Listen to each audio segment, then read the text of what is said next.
ทำลายพวกซาอุซีกับซาอุซีเรียกับซาอุซีอิหร่านมาทำลายคนเผ่าซุนนีเผ่าเคิร์ดนี่เรื่องของมันอย่าไปน่าก็เห็นแล้วเนาะข้าพเจ้าว่า16 วันเนาะเดี๋ยวนี้เหลือ15 วันเด้อนับแต่นี้ไป15 วันพี่น้องจะเห็นว่าจะเห็นความคืบหน้าบ่แม่นว่าจบ 100% ดอกแต่จบเรื่องว่าจะต่อสู้นะมันบ่มีอันต่อสู้แล้วมันหมดแล้วจะหาทางลงแล้วทนได้อีก10 วัน15 วันไปคันทนได้เดี๋ยวนี้ประวัติทางเรือทางอากาศเบิดแล้วทางภาคพื้นดินซาวเคิร์ดกำลังเตรียมเข้าไปแล้วซาวเคิร์ดนี่นะประกอบอาวุธลุยเข้าไปแล้ว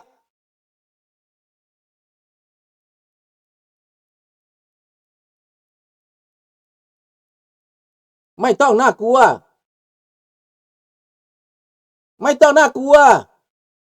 ถึงยามจิบหายของมันแล้วตอนนี้น่าสนุกกว่า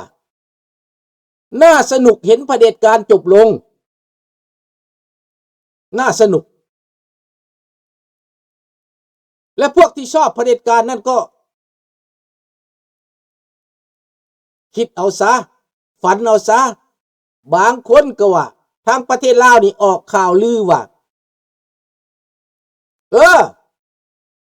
รัสเซียสิส่งทหารมา700,000 คนว่าสั่นเท่าลาวแดงปืนก่อเรื่อง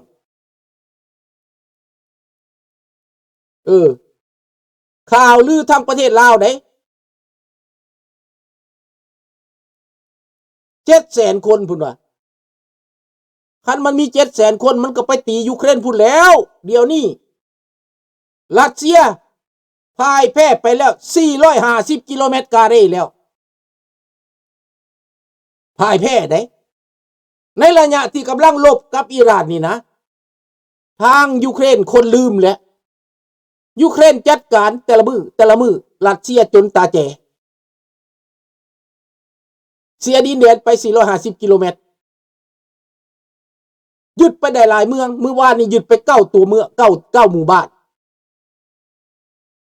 นี่สบายดีวิสารดังนั้นพี่น้องให้พี่น้องเบิ่งโลดผู้ใดต้านอเมริกานี่นะ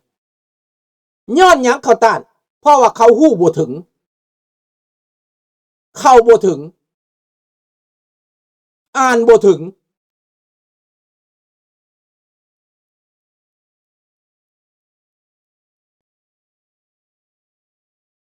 นี่แหละอ่านบ่ถึงฟังแต่ข่าวโฆษณาส่วนเสือฟังแต่ข่าวด้านเดียว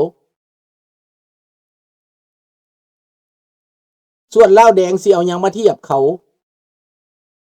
ไกลปานฟ้ากับดิน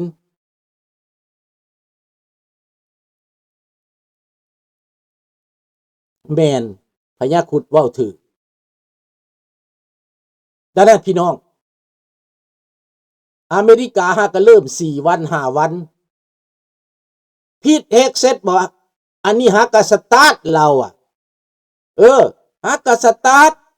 นายทหารคือการผู้บัญชาการเซ็นคอมก็ออกมา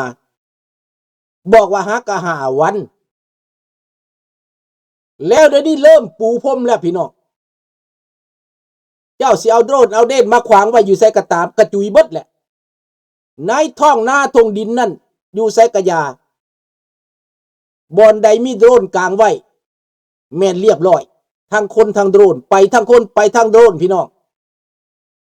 ส่งมันขึ้นไปพบพระเจ้าเอาละมันพุ่นแหละนี่ดังนั้นพวกเขาห้องว่าพวกอีโปเกรซีนะพวกที่รับความจริงบ่ได้นะเขาก็จะต้องหน้าแตกพี่น้องหน้าแตกพวกเขาฝ่ายประชาธิปไตยนี่เขามาเบิ่งคนอิหร่านทั่วโลกตบมือพื้อผ่าขอบใจเท่าท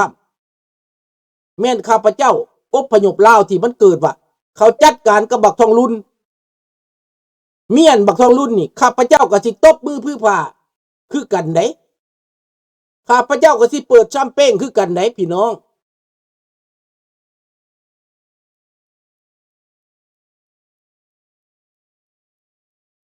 ในตอนนี้ความขี้ตัวของลาวแดงนั้นบ่เกิดประโยชน์แล้วพี่น้องมันบ่เกิดประโยชน์แล้วมันเบิดแหละสบายดีแทนแปลว่าตัวไปเท่าใดยิงอับอายไปเท่านั้นหลอกไปเป็นวันๆพี่น้องของข้าพเจ้าทางเมืองลาวลุงเอ้ยว่าซั่นบ่มีผลเดือดร้อนจากสงครามบ่ได้ลังคนกว่าน้ำมันสิขึ้นอยู่บ้านลุงบ่เห็นขึ้นยังถูกอยู่ได้น้ำมันน่ะแล้วก็บ่ได้มีการแห่ไปญาติน้ำมันได้อยู่นี่ได้แคนาดาบ่ได้มีการแห่ญาติน้ำมันคือบางประเทศเด้ออยู่ประเทศลาวก็ญาติน้ำมันตีกันอยู่เมืองไทยก็ญาติน้ำมันตีกันแต่อยู่แคนาดานี่อุ้ยข้าพเจ้าไปใส่อยู่โกสโก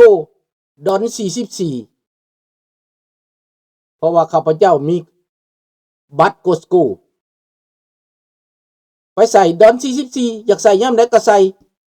บ่ได้ญาติกันได้เรื่องมาลาวพวกเจ้าบ่ต้องญาติเดี๋ยวก็มาคนลาวเบิดทั้งประเทศต้องการอเมริกาก็มาแน่นอนเพราะเวียดนามก็อยากให้อเมริกามาได้เวียดนามก็ให้อเมริกามา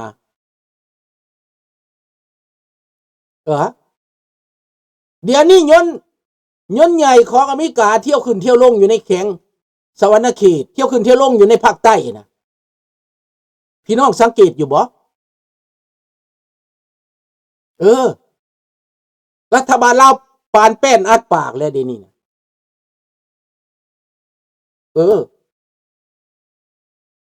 พวกเจ้าสิเห็นยนต์ทหารอเมริกาเที่ยวขึ้นเที่ยวลงเด้อ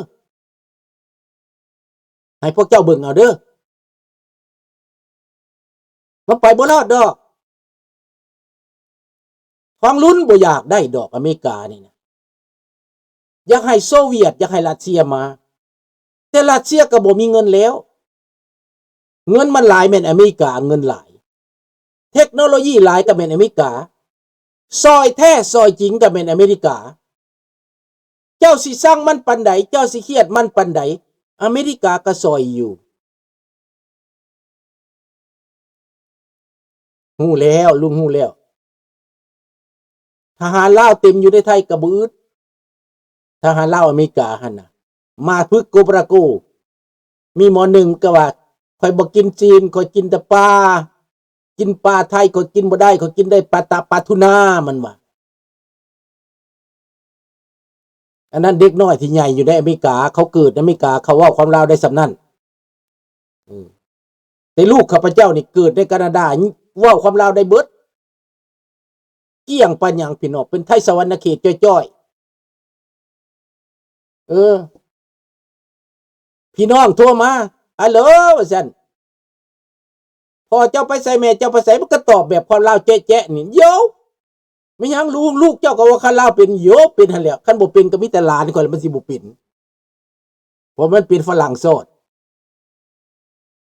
นั่นผู้บัญชาการของลาวอยู่ในกองทัพเป็นนายพลก็มีเด้อพวกเจ้าบ่ต้องตกใจดอกคนลาวเขาบ่ทันแสดงจบปริญญาตรีเอกปริญญาโทบ่อึดคนลาวน่ะมันถึงเวลาจังสิเห็นเด้อนี่แหละแต่ว่าลุงแต่งเพลงลงไปให้สนับสนุนนี่เด้อ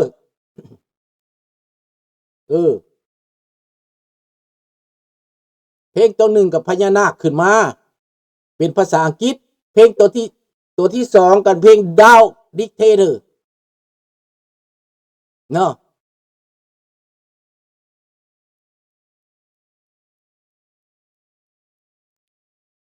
พ พญาคูดว่าเป็นหยังบ่เข้าใจคนไทยจังมักไปพร้อมพวกเผด็จการมันก็50-50เนาะ50-50เพราะว่าการโฆษณามันเข้ามาถึงประเทศไทยมันมาจากลาวแหละการโฆษณานี่นะอินฟลูเอนเซอร์คอมมิวนิสต์มาจากลาวโดยตรงเพราะว่ารัฐบาลมีการพัวพันกับประเทศลาวเรื่องของมันก็อยู่บัดนี้เฮาฮู้มาแต่ดนก็ตะพังก็ดีใจหน่อยก็บ่ต้องพูดเบิดมันสิได้บ่พูดเว้าหลายเขาก็ได้ยินซั่นตัวเว้าเฮ็ดหยัง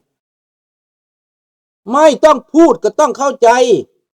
หายใจเข้าก็เข้าใจกันหายใจออกก็ต้องเข้าใจกันมองตาก็รู้นะไม่ต้องให้พูดมันสิโป้นบักลามักแตงสร้างหน่วยป่ายคนลาวเฮานี่นะนี่มันสิโป้บักลามักแตงสร้างหน่วยป่ายหมายก็ว่าคนลาวเฮานี้เป็นคนซื่อสัตย์เป็นคนนอบน้อมบ่ได้แสดงตัวแต่ว่าบัดมีของดีมันอยู่ทางในนะตอนนี้อาจจะล้มลุกคลุกคลานตอนนี้อาจจะลำบากกับพวกเผด็จการนี่นะตอนนี้อาจจะเจ็บจะปวดจะซ้ำและส่วงในแต่ว่าอีต่อไปเผด็จการพวกนี้มันสิอยู่พันปีบ่มันบ่อยู่พันปีลูกหลานต้องหาความเจริญต้องหาความพัฒนาการพัฒนาต้องหาความรู้ต้องเข้าใจในสิ่งที่ควรถูกต้องบ่แม่นไปพร้อมสิ่งบ่ดีนี่อันนี้สำคัญเด้ดังนั้นคนลาวในประเทศนั้นถือเขาล่างสมองมานานแล้วและก็เมาตั้งแต่แนวบ่ดีคันว่าผู้หญิงมัธยมก็ตีกันปานงัวปานควายความล่าหลังจังซี่น่ะอย่าเชื่อมันมีต่อลูกเอ้ยหลานเอ้ยอายเขาแต่สมัยพวกลูกนี่บ่เคยมีได้แบบนี้นะบ่เคยมีผู้หญิงตีกันในโรงเรียนบ่เคยมีสมัยก่อนนั่นนะมีแต่ความนอบน้อมถ่อมตนความ respect ซึ่งกันและกัน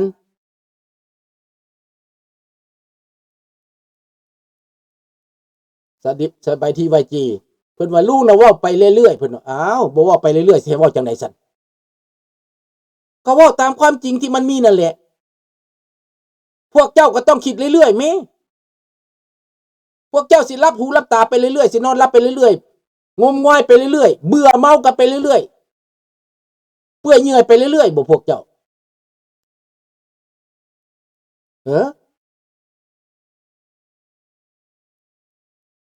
พวกเฮาคนมีอารยธรรมที่ดีนักเรียนนักศึกษาตั้งแต่ประถมหามัธยมสมัยก่อนมีกิริยามารยาทดีไปโรงเรียนตั้งแต่ป .1 ฮอดป .6 พากันไหว้พระแต่ละมื้อก่อนจะเข้าเรียนหนังสือไหว้พระได้อะระหังสัมมาสัมพุทโธภะคะวา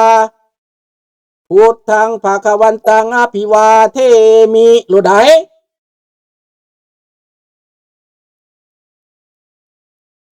ทุกมื้อต้องสวดมนต์ก่อนไหว้พระก่อนจังได้เรียนหนังสือได้แล้วจะบ่ได้กระแดกกระแดกได้ผู้หญิงจะบ่ตีทืบกันดึงกันจนสิ้นรถสิ้นลุยแก้เสื้อแก้ผ้ากันอยู่กลางเดินตีกันคือวัวคือควายข้าพเจ้าบ่เคยเห็นแต่ในระบอบป่าเถื่อนอันนี้วัฒนธรรมแบบนี้ข้าพเจ้าบ่เคยเห็นเด้ระบอบแบบนี้ข้าพเจ้าก็บ่เคยเห็นข้าพเจ้าเห็นแต่ความสุภาพเรียบร้อยผู้หญิงลาวผู้ชายลาวเด็กน้อยลาวนี่บ่เคยเห็นความป่าเถื่อนแบบนี้ตีกันอย่างว่าสั่นตีกันแย่งผู้บ่าวมึงเอาผู้บ่าวกูไปมึงแย่งผู้บ่าวกูไปอึดเถบ่มึงอึดยากแล้วก็ตำสากกระเบือนติคือว่าพิลึกพิลั่นเด้